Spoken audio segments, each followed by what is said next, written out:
How did we start one of these? It's been a little bit. Hi everybody, I'm Oliver the Ricketts and I love going to the movies. This list, it's the 10 best movies from this year, plus a couple extra ones. We've done this before and we'll do it again. Let's jump into it.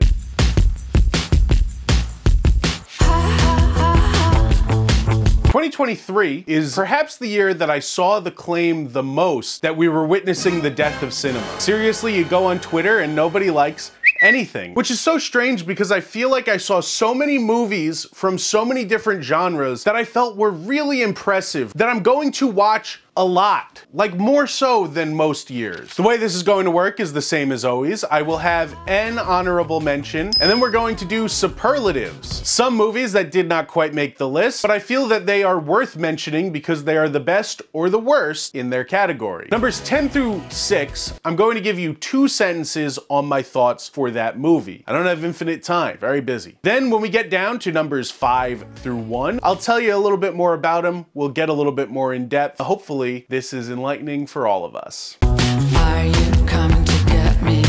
We're gonna talk a lot about movies that I like, so let's start with one that I absolutely hated. I walked out of this movie so disappointed, especially with my higher expectations.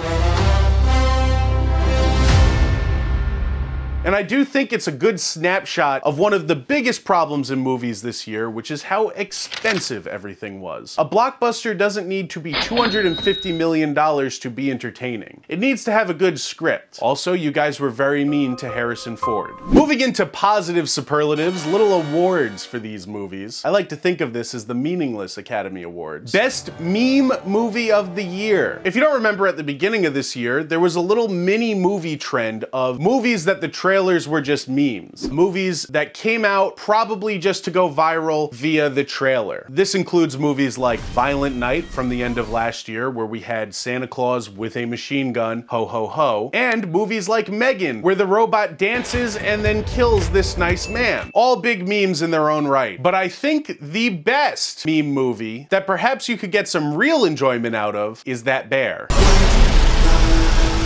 You know the bear. I can't say his name because they'll flag the video. Kind of very 80s, very chuggy. I'm a big fan. Next up, the award for the movie that occupied the most space in my mind this year. I don't think this is necessarily my favorite movie ever.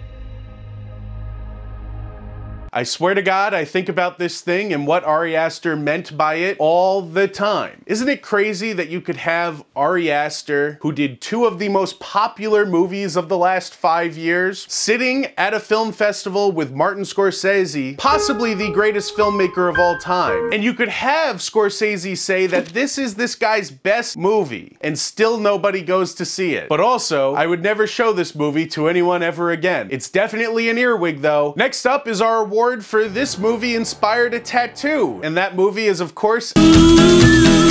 Some people hate this film. Some people say that it's just too Wes Anderson, and I think these people did not see The French Dispatch. Torture, if you'll agree. This is a great return to form. Yes, it's a movie kind of about nothing, but at the end, Jeff Goldblum shows up on stilts as a groovy, funky dude, and he inspired, can I get it up that high? This work of art right here on my leg by my wife, Britney Spears. Look at him, he's taken a picture of you taking a picture. And that was inspired by Asteroid City, when the alien shows up and holds that rock next to his head. Movie in a genre that I don't typically like, but I like this one. It actually says that on the little trophy I'll be mailing to the director. Godzilla Minus One. I would consider myself a Godzilla hater, actually. I'm a big King Kong guy. Giant monster movies, not really my thing. There's a few of them that I like, and these are them. And so I'm not a huge Godzilla fan, especially watching some of the recent American Godzilla movies, barring Godzilla vs. Kong, which is an absolute masterpiece. I don't care what anybody says. As a big Kong guy and maybe just a casual Godzilla fan, I would not say that a Japanese Godzilla movie was high on my list of priorities for this year, but after all of the talk around this movie, I was persuaded to go, and it turns out this movie slaps. If you took the giant lizard out of this thing, it could win the Academy Award for Best Foreign Film, or heck, Best Picture. Staging a protest, swapping guns for. And I think this is a great film, but I only saw it like 2 weeks ago. It's not like it's ineligible for the list, but I'm also horrified that I'll have recency bias and look back on it and say maybe that wasn't it. But also I kind of feel like it was it. The movie is Poor Things, and I haven't really had time to digest it. It is a lot. So sinister, also so weirdly wholesome. Kind of like Boogie Nights meets Frankenstein meets Forrest Gump. And here we are at numbers 10 through 6, if I counted correctly. Once again, it's just 1 or 2 sentences about these movies. Let's see if I can stick to that. What's cool about John Wick 4 is that it's both better and completely different than John Wick 1, 2, and 3, where those were just about a solo action star and how many things you could put him through. This is one of the best ensemble action films of the last 10 years. Every character is so cool, everybody has a different fighting style, and I'm so into every single person's story, even if that story is just shallow, surface level stuff. Coming in at number 9, I cheated a little bit, and here's a double feature for you. Theater Camp, followed by Bottoms. What's cool about this double bill is that it's 2 absurdist comedies, where the humor is so over the top, I can't remember the last time I saw a movie like that. Both films follow the Seinfeld philosophy of no learning, no hugging. The priority is to be funny. And so when you get to the end of Theater Camp and you've laughed this much— Sad news, I will not be doing piercings anymore in the hut. Cassie has narked. It's totally fine. You've just warmed yourself up for Bottoms. Y'all were 2 of my top students, I think. Oh no, that was 2 other students. Which is one of the craziest movies I saw all year. Here's one that'll make people a little bit upset. Spider-Man Across the Spiderverse. And I can already hear that one crowd saying, why isn't it number 1? Sometimes, when you really like something, like I like Spider-Man, not every single thing is going to feel like the best thing ever, because previous versions of this have meant a lot to me. But I still had a great time with this. All a movie has to do to be on this list is have Spider-Man in it, and this movie has a lot of Spider-Mans. Also, this is the best looking Spider-Man movie that has ever been made. It's the most technically impressive one. Didn't quite do it for me as a number 1 pick, and you can watch my review on this movie to find out why. Number 6 is one of the most culturally significant films of the year. 4. And I know a lot of people saw this because of Barbenheimer, people outside of the film sphere. And I think it shows the staying power of this movie that so many people who are not interested in this genre of film walked out and said, yeah, that was a really great movie. It's 3 hours and it doesn't feel like 3 hours. I don't think it's Christopher Nolan's best movie, and I still think that that's Inception, but I certainly feel like this is in the conversation. I just wanna be myself. And here we are at the top 5, where I have significant and interesting things to say about each movie. Please don't click off.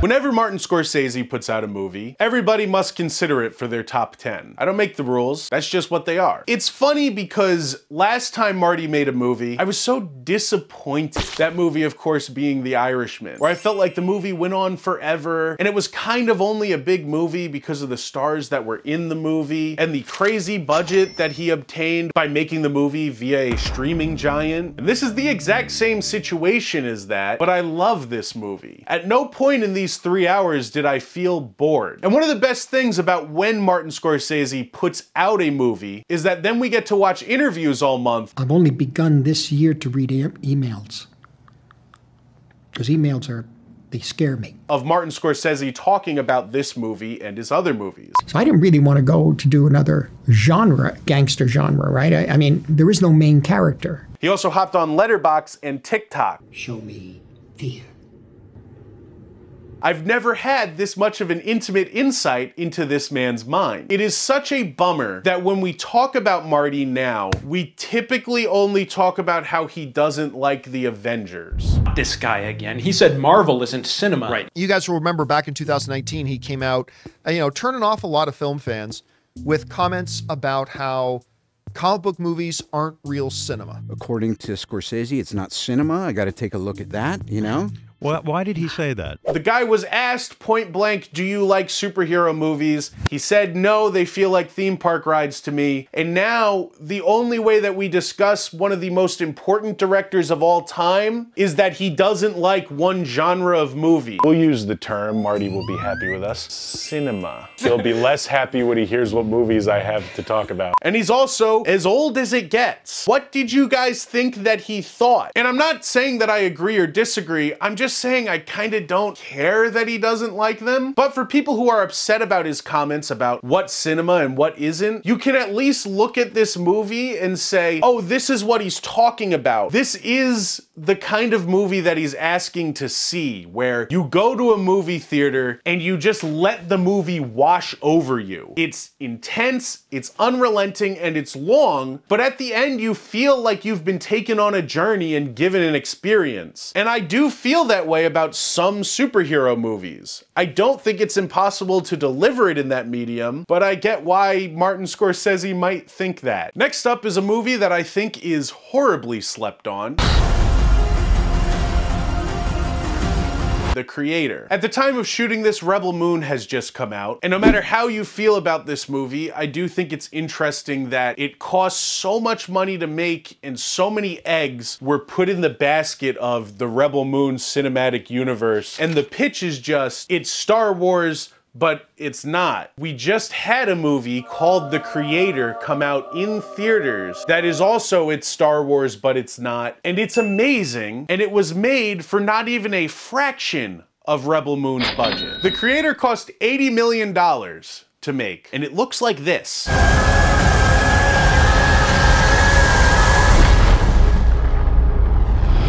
Rebel Moon cost Netflix $166 million to make, and it looks like this.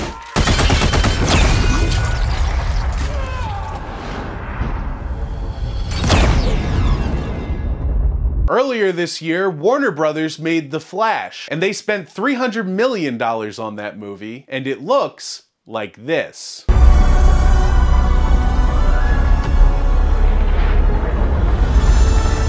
Why can Gareth Edwards crank out something that looks so phenomenal and not even crack $100 million?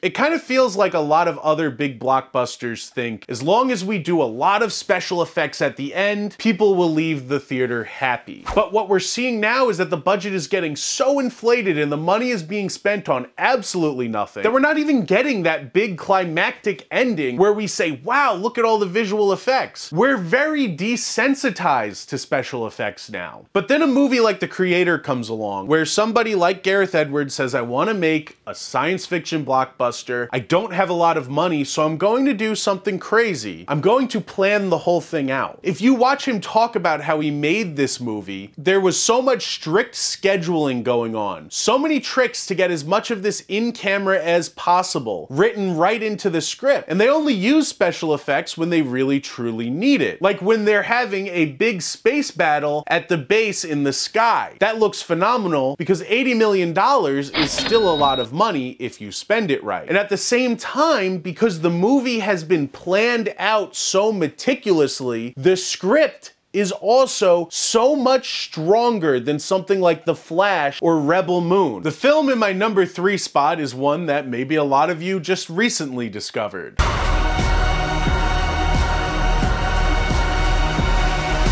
Saltburn. I love Jacob Elordi. I love Euphoria. I don't care what any of you say about that. It's a great show, Sopranos level. I said before that Beau is Afraid was an earwig movie for me that I thought about all year. But at the end of the day, with that movie, I thought a lot of great pieces that maybe didn't add up to a best of the year movie when all was said and done. Saltburn is another earwig movie. I think about different scenes in this movie, and I'm sure some of you do too, all the time. Because it's so weird and it's so over the top and it's so risque, but where Beau is Afraid, all of those things are true and it adds up to be a very long fever dream. Saltburn adds up to be a really engaging, really intense revenge thriller. I also think that with the reception this movie has had on Amazon Prime, we are only a few years away from the ending of this film being listed as an all-time iconic movie scene. Also, much like The Creator, where I went from kind kind of disliking Gareth Edwards to being very excited about what he does next. Not that I disliked Barry Keoghan before, but I was very neutral to him. I liked him in Banshees of Inisherin. I always call her a ghoul too because she is a ghoul. I even liked him as the Joker. I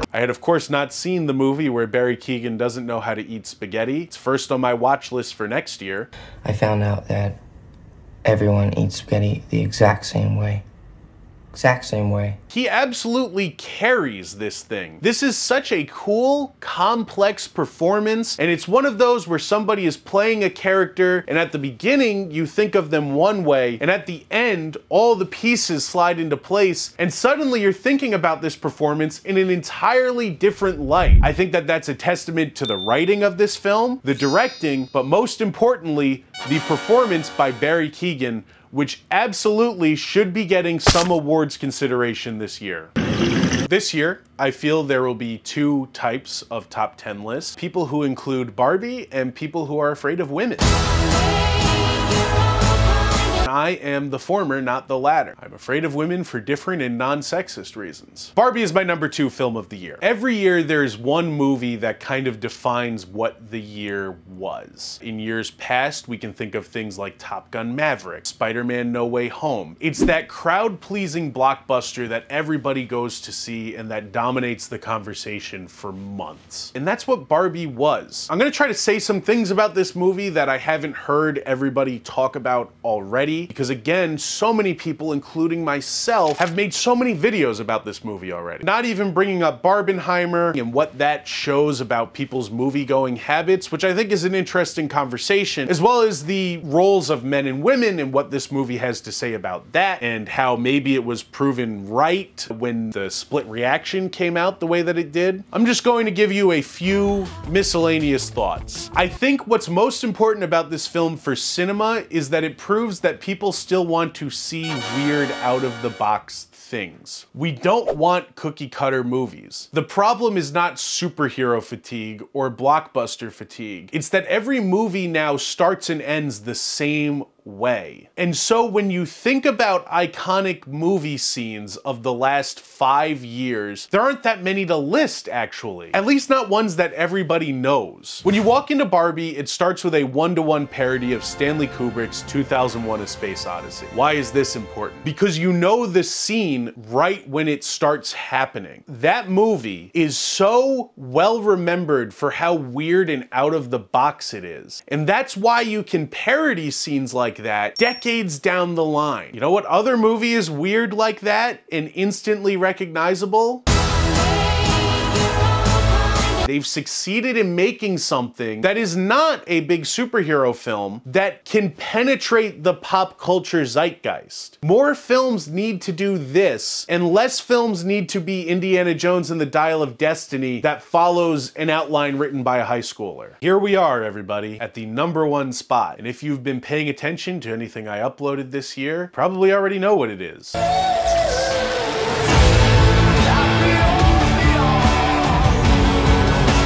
The #1 best movie of the year, and don't let anybody tell you different, is Guardians of the Galaxy Volume 3. I know I've talked a lot about big blockbusters and how bloated and expensive everything's getting, and I do kind of feel like Marvel Studios has fallen off a little bit and really disappointed me a lot this year. But Guardians of the Galaxy is the outlier. It's not just the best superhero movie of the year, it is the best movie of the year. Nothing else made me feel the genuine emotions that I felt as I was watching this film. By the end of it, I really felt like this little raccoon was literally me. For real, for real.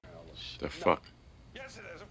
Why am I on there? I talked about it in my review that I did over the summer, but there's a point in this movie where one of the characters comes pretty close to dying, and all the other characters are so happy when he comes back. And it made me cry in the movie theater, watching this special effects heavy, like 26 Marvel Cinematic Universe film. I'm sitting there and I'm crying. And it's not because I'm even really story-wise invested in this character almost dying, or that I feel sad for them. It's because after 3 movies and a Christmas special and 2 appearances in Avengers films, and then this movie being as solid as it is, I love all of these characters so much that I'm having visceral reactions the same way that they are in the movie. I'm feeling sad when they are sad. I'm feeling happy when they are happy. And that is what cinema is about. It washed over me, and for the 2 hours that this was going on, this was the world that I was living in. You really can't get through it without feeling your feelings.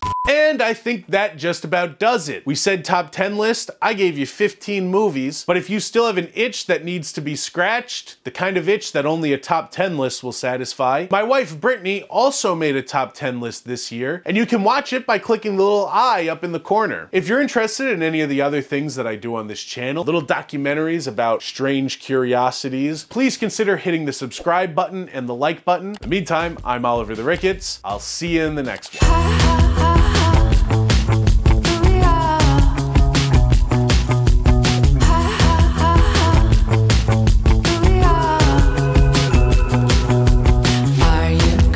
America's sweetheart. Well, I'm gonna cut it down. How did we start one of these? It's been a little bit since. Yeah. Well, it's been a year since I've done one of these, and it's been about 4 months since I've actually shot a video.